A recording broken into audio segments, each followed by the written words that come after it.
Well, hello. I thought I'd give you a quick orchard update. It is the 12th of March and things are happening.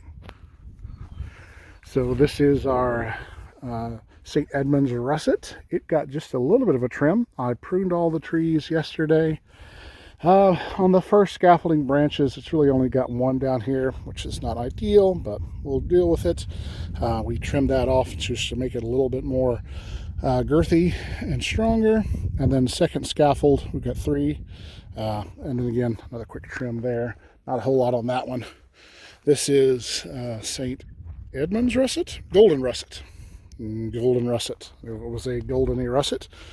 Not a whole lot done on that one. I like the first scaffold here.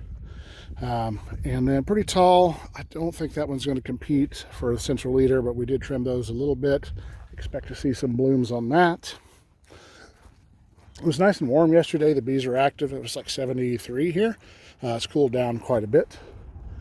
This is actually the crabapple rootstock that we have grafted.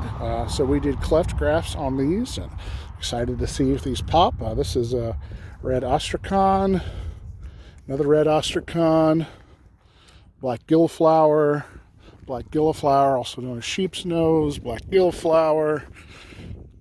And then this guy over here is Hoople's Antique Gold. I only had one of those sticks, but super excited about that. I've been wanting to try that apple forever. Beautiful tree. You see, it's already leafed out. It's got blooms ready to open. It's very early, of course. This is the biggest tree in the orchard. This is the Gold Rush. It had a lot of dead limbs, woodpecker damage. I did a lot of heavy pruning on it and did some sealant, but it's actually looking pretty good. Hopefully, good productive year. And then moving on down,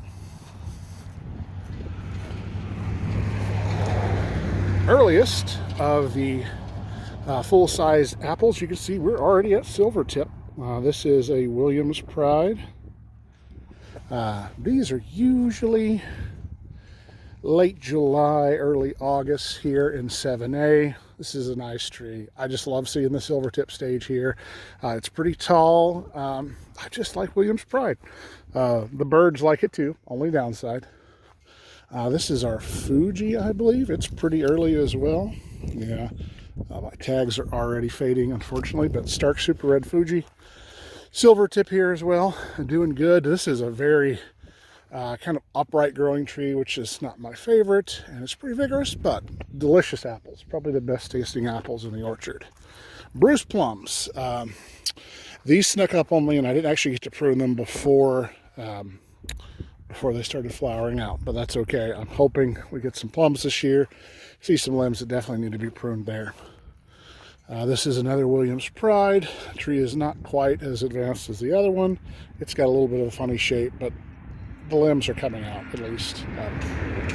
So we're getting there. Another Bruce plum.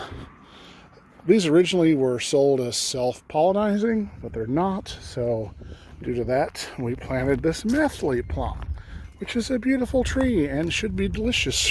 But it's been in the ground 2 years and it doesn't have any blooms on it. So, we'll see. Maybe no more plums this year. Or maybe we'll get a handful, but not as many as I would like.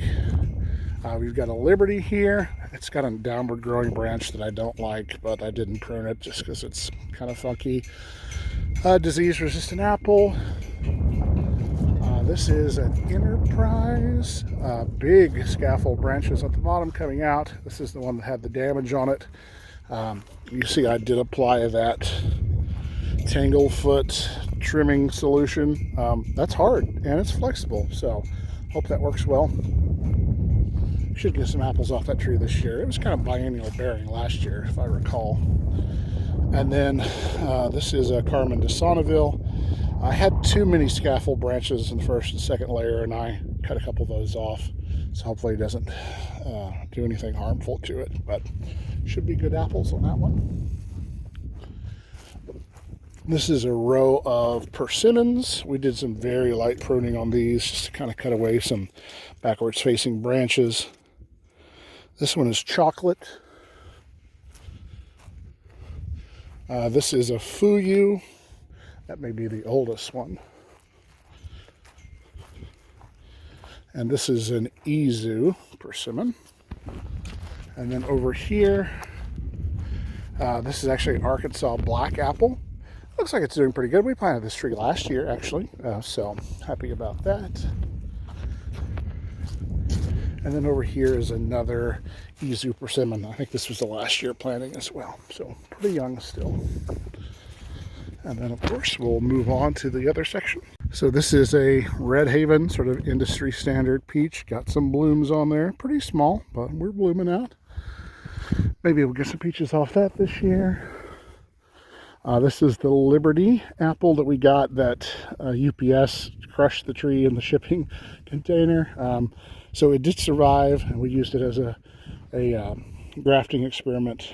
These are, there's a Fuji on there, Red Astrakhan, Ulam, that's the main Liberty, King of Tompkins counties. So we'll see. Hopefully we'll get some unique apples off of that one. We've got the laying flock over here.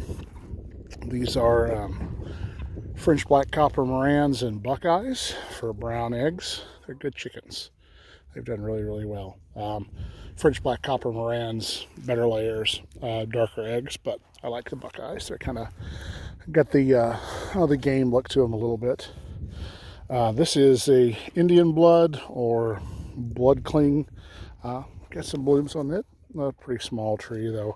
Had some damage on it a couple years ago. And then the same thing with this one. This is a Monroe that was bigger originally and took some damage. So we'll see how it goes about. But chickens are happy and starting to look like springtime on the farm here.